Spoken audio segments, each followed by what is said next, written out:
E aí, pessoal, tudo bem? Seja bem-vindo a mais uma videoaula do canal Análise de Dados Brasil. Eu sou o Gleison Bispo, seu web professor particular, e estou aqui para te ajudar a entender um pouco mais sobre o que é ciência de dados e como tudo isso funciona. E antes da gente entrar no assunto da nossa aula de hoje, eu queria conversar com vocês. Pessoal, muita gente que me acompanha aqui já está super ansiosa para começar a trabalhar com Python, criar modelos de machine learning, codificar a linguagem de programação, enfim, a colocar a mão na massa. Eu sei, pessoal, eu também tive essa ansiedade quando estava começando. Mas fiquem tranquilos, a gente vai chegar lá. Daqui a algumas aulas a gente vai começar a trabalhar com Python de fato. Mas é importante que vocês aproveitem essas aulas para entender os fundamentos da ciência de dados. Tudo isso é importante porque vai ser o guide de vocês, vai ser o guia quando vocês estiverem trabalhando em modelos mais complexos, em problemas mais complexos. Tudo isso vai te ajudar. Então, aproveite esse momento para buscar mais material, fazer outros cursos, ler livros, para que você seja um cientista de dados, um analista de dados cada vez mais completos. Tá legal? Então, fiquem tranquilos.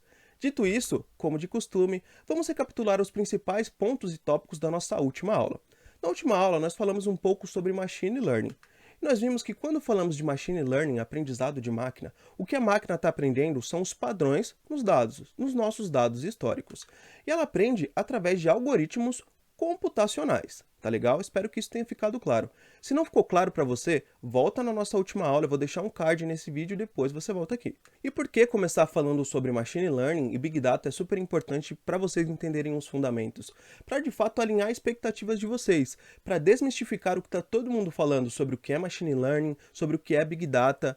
E é importante que vocês entendam que o Big Data e até o Machine Learning são apenas uma pequena etapa do processo da ciência de dados. Nós vimos que a ciência de dados ela engloba todo o ciclo de vida do dado. E o Machine Learning está apenas em um pequeno processo de toda essa etapa, que é a etapa de análise e extração de valor do dado. Tudo bem?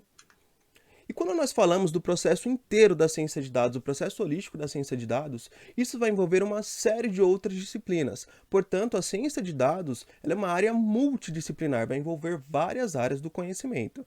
E a ideia da nossa aula de hoje é discutir um pouco mais sobre quais são os principais pilares ou áreas do conhecimento que sustentam a ciência de dados hoje. Como nós falamos, são vários, mas existem três que são os principais, e nós vamos falar um pouco deles hoje, agora.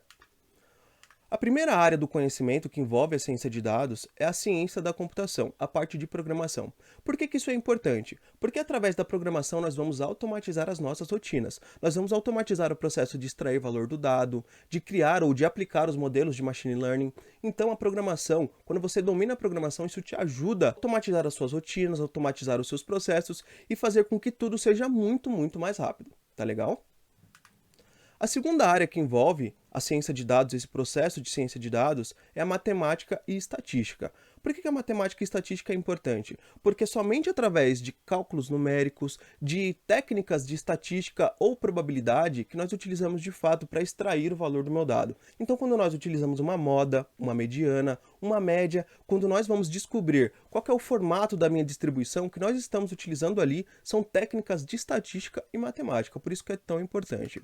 E a terceira área, que eu julgo uma das mais importantes, e as pessoas pouco olham para esse conceito, é a parte de conhecimento do negócio. Não adianta eu conhecer super bem de matemática, conhecer muito bem de ciência da computação e não souber do conhecimento do negócio, porque é somente com esse conhecimento que eu vou conseguir resolver o meu problema. Afinal, quando trabalhamos com a ciência de dados, no final de tudo nós queremos resolver um problema do negócio. E quando você conhece bem desse negócio, vai ser muito mais fácil de você resolver o seu problema, a sua demanda ou a situação que você está envolvido.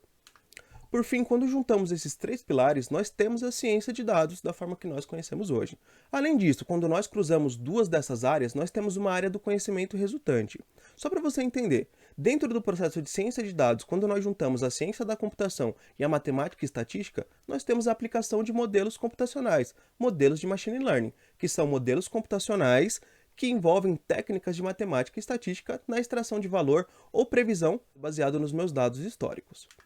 Quando eu junto a matemática, estatística e o conhecimento do meu negócio, eu vou ter a pesquisa tradicional, a pesquisa de extração de conhecimento do meu dado. Então, uma média, uma mediana. Eu não necessariamente preciso da ciência da computação para isso, ou da programação. Somente com o conhecimento do meu negócio, estatística e matemática, eu já consigo extrair o valor do meu dado.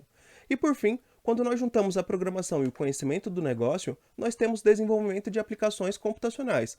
Então, só como exemplo, imagina quando você estava fazendo aquela macro no Excel para resolver um problema do seu dia a dia. Não necessariamente você estava utilizando matemática e estatística, mas sim uma tecnologia e o conhecimento do seu negócio para resolver o seu problema. Enfim, quando eu junto todos esses pilares, nós temos a ciência de dados centralizada, no centro de tudo isso, certo? E como vocês notaram, são muitos e muitos conhecimentos envolvidos no processo de ciência de dados, no processo de extração do valor do meu dado. Por isso, é importante que você não tenha uma única pessoa trabalhando nisso, mas sim um time multidisciplinar.